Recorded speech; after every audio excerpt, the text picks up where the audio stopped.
Hey everybody, this is Jake Wynn from the National Museum of Civil War Medicine here with my friend and colleague Ryan Quint from the National Park Service. We are on the Wilderness Battlefield today.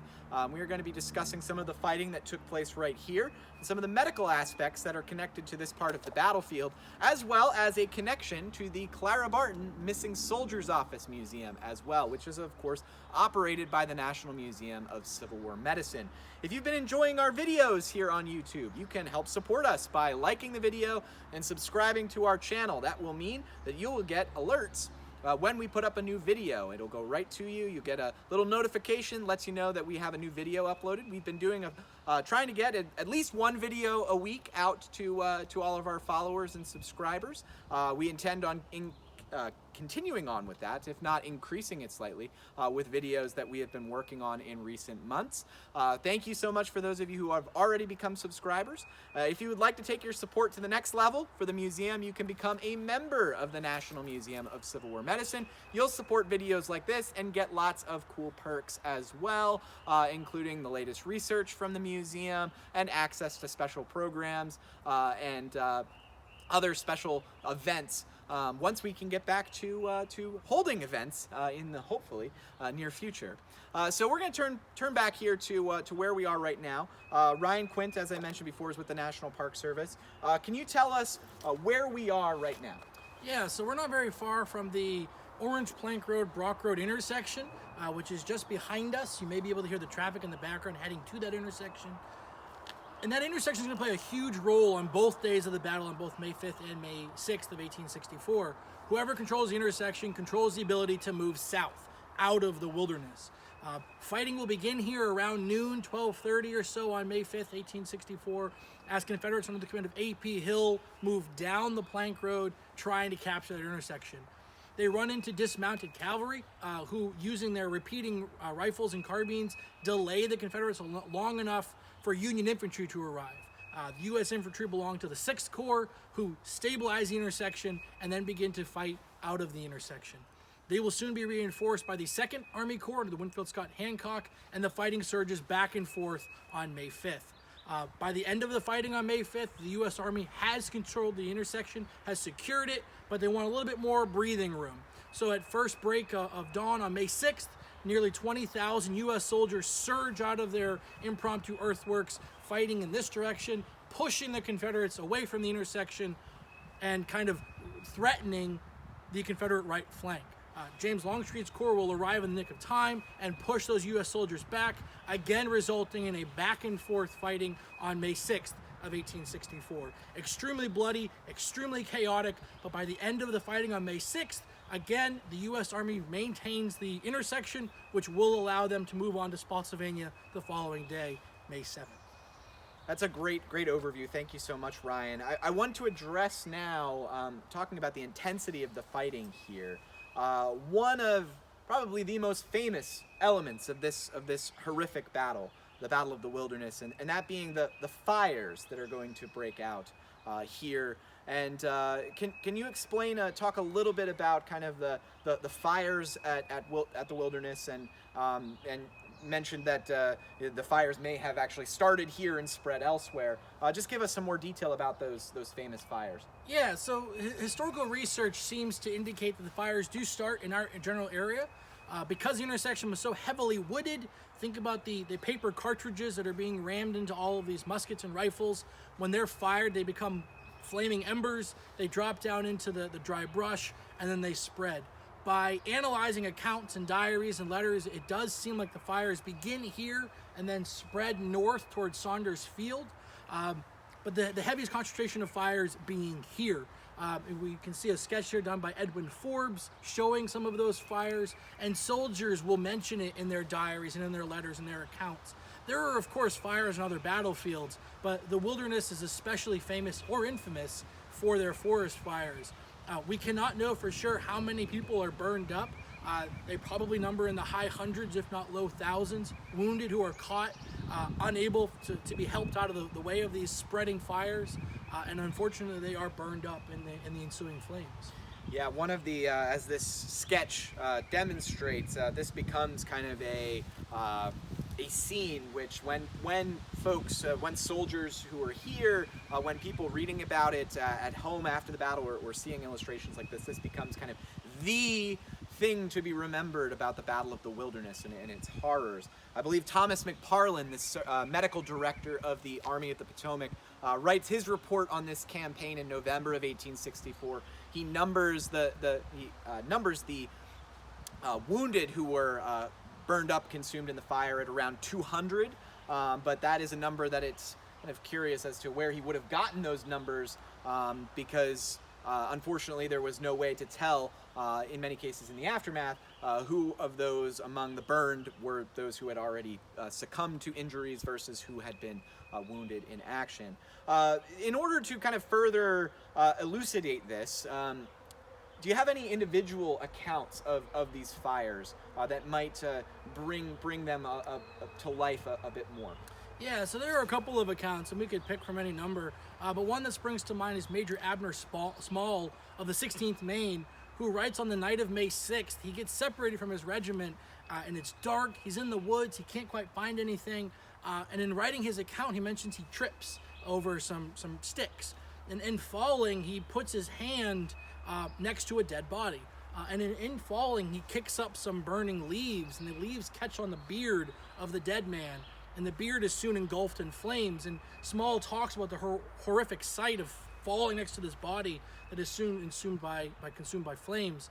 And he sprints, and he says he sees laughing in the distance, and he says he's never happier to hear voices, and those are U.S. soldiers not far from here as he rejoins his regiment, trying to get from that horrific memory and that horrific sight of the burned bodies in the wilderness. Yeah, a particularly poignant kind of reminder of what it would have been like. It's one thing to say, oh, the Battle of the Wilderness was, forest fires going on, but to get that really personal accounting of what happened, it really adds something to the horrors of this particular battle. I want to go back to the sketch for just a second as well, to say that, amongst all of this fighting and the combat that's going on here on May 5th and May 6th, to remember that these armies are using and have stretcher bearers who are designated to go out onto this battlefield, this smoke-filled, wildfire-filled battlefield, to go out and collect the wounded. And I just want to take a moment just to think about what that work would have been like for those men who are going out there and picking up the wounded to bring them into field hospitals, to get them to medical attention, and the dangers that they faced in the smoke, the chaos, and the carnage here at the Battle of the Wilderness. So I want to pivot away from the fires for a moment to kind of talk about the, as I drop my notes and photos, to take a moment to talk about a specific soldier, a Captain Hurlbut of Company D, 5th Michigan Infantry, and just to kind of place them in this battle, could you say about where the 5th Michigan would have been in vicinity to where we are?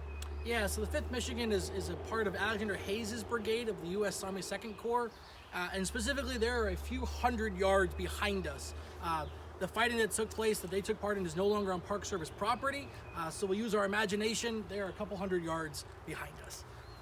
Excellent. So I wanted to bring up this story in particular because this is a letter I'm going to share with you all. It is among my favorite primary sources that we work with at the Clara Barton Missing Soldiers Office Museum, which is managed and operated by the National Museum of Civil War Medicine, and it is located in downtown Washington, D.C. Quick overview, the Missing Soldiers Office is where Clara Barton lived from 1861 to 1868. And where she opened a missing soldiers office after the American Civil War to search for soldiers who went missing during the conflict, including numerous members of the United States Army that are killed and buried in unknown graves here, and those who are captured here at the Wilderness and are sent south to prison camps in places like Andersonville, Georgia. That battle, the Battle of the Wilderness, plays into the Missing Soldiers Office story quite frequently. This source, though, is something that kind of transcends this battle, transcends kind of the entirety of the Civil War, to get to the core of not only what this war is about and what it costs, but ultimately that of armed conflict in general. This letter speaks not only to those in the Civil War era, but also to us today. And this is a letter from the mother of a soldier who served in the 5th Michigan Infantry, and that's why I brought them up here, because I wanted to get an idea of where they were participating in this fight. And this soldier is a Captain Hurlbut of the 5th Michigan. His mother is looking for him. In 1865, she writes a letter to the Missing Soldiers Office in Washington, D.C. On September 26, 1865. I'm going to read that letter for you. I'm going to pass off a photo of this soldier. Pass that off to Ryan to hold there. And this is what the letter says. It's written in Ripper Alton, Illinois, September 26, 1865. Miss Barton, dear Madam, I approach you with great sorrow, but hardly indulge the hope that you can do anything for me. My darling boy, my only son, was reported killed in the Battle of the Wilderness, May 6, 1864. His body was not found, and the hope was entertained by his regiment and clutched at by myself that wounded he had fallen into the hands of the enemy a prisoner and not dead. After various fruitless efforts to obtain information, General Longstreet courteously ordered an examination in the southern prisons, and we obtained a certificate from each that no such name had ever been received. After all our investigations, we are led to the conclusion that he died on the battlefield, or mortally wounded, was conveyed to some farmhouse, and may have been there buried. He was captain of Company D, 5th Michigan Infantry. His sword, a cavalry saber, had his name engraved upon it, Wilbur Hurlbut, 5th Michigan Infantry. He was in Hancock's Corps, Birney's Division, Hayes' Brigade. He had command of the regiment at the time he fell, had charged the enemy through a wood, and was in the vicinity of Spotsylvania. Our men were heavily pressed and fell back. Captain Hurlbut was missing. A man by the name of Luke Stanton told an officer that he saw him fall. We have been unable to find Luke Stanton and have never ascertained to what regiment he belonged, but learned he was soon after mustered out of the service. Captain Miller, aide to General Hancock, made such efforts as he could, and other of his comrades did all in their power to learn his fate, but we elicit nothing. If he died on the battlefield, I would that I knew it, and if he died at a farmhouse, how much I would wish to know it. For his sword, I would give a handsome reward. Anything that was his would be most precious to me, and nothing to strangers.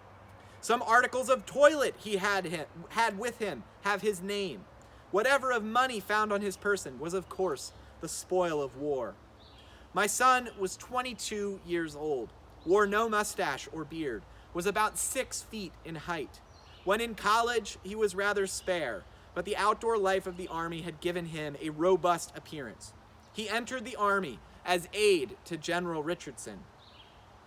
After that officer's lamented death, he served in the Michigan 5th. He had participated in more than 20 battles, was severely wounded at Gettysburg, but from which he wholly recovered. The enemy held the battleground of the Wilderness, and should anything be revealed in regard to my dear boy, it would probably come from some rebel source, unless indeed some of our men captured at the time should know something. General Ewell held the field there for some time. It may be well to add my son's name to the many missing ones, and could you by any means give to me any knowledge of the last resting place of my darling one, you would confer such a favor as none less desolate than myself can appreciate. May God bless you in your humane efforts and abundantly reward you. Mrs. T.B. Hurlbut, Ripper Alton, Illinois. She writes, P.S. I neglected to mention that my son had dark hazel eyes, hair almost black. Unfortunately, for the Hurlbut family and those of countless thousands of those who were killed in action on the battlefields of the American Civil War, Hurlbut's body, their son's body, was never identified, and can only, his fate is likely that of the others that we have talked about here on the Wilderness Battlefield, to be buried in an anonymous, unknown, essentially mass grave that is now likely in Fredericksburg National Cemetery. But a powerful reminder of what this war cost to families who are sending their loved ones to fight in this war. And unfortunately, the lack of closure that many of them were going to have. She is desperately clinging, hoping for any scrap of information or piece of her son to bring home to find that closure. I will also note that there is another curious connection between this letter and the National Museum of Civil War Medicine. The letter itself is in the Library of Congress collection, the Clara Barton collection at LOC. But in this letter, we hear mention of a General Richardson and his lamented death. Well, that is General Israel Richardson, and he died as a result of wounds at the Battle of Antietam in 1862. And Richardson actually passed away in another of the museums that we operate, the Pry House Field Hospital Museum. So there is another connection. Whether or not Hurlbut was there, it's unlikely that he was there when Richardson passed away, as he would have stayed with the Army as the Army was moving away from the vicinity of Sharpsburg, Maryland in 1862. But nonetheless, a curious kind of connection to our museum and to the stories that we tell. So I'm going to leave it there for now. Ryan, do you have anything you'd like to add? I think you covered it pretty well. I will just say one last thing. From looking at records, it seems like the 5th Michigan went into action with around 365 soldiers, and they report 97 total casualties at the Wilderness. So you can see nearly a quarter of the regiment is killed, wounded, or missing in these 2 days. And then realize that they have Spotsylvania to follow, and Cold Harbor to follow, and Petersburg to follow. They've only just begun. Yeah, that's a great point, Ryan, to bring up the other battles that are going to come subsequently. Now, we've focused just with these videos in our On Tour series on the Battle of the Wilderness, but there are essentially 6 weeks of intense combat, move, that are going to take place after this, that these soldiers are going to experience. And the odds of surviving through this campaign without serious injury or death it's going to be very difficult for many of these soldiers. All right, so thank you all so much for tuning in. If you would like to support this channel, please consider liking and subscribing liking the video, subscribing to the channel.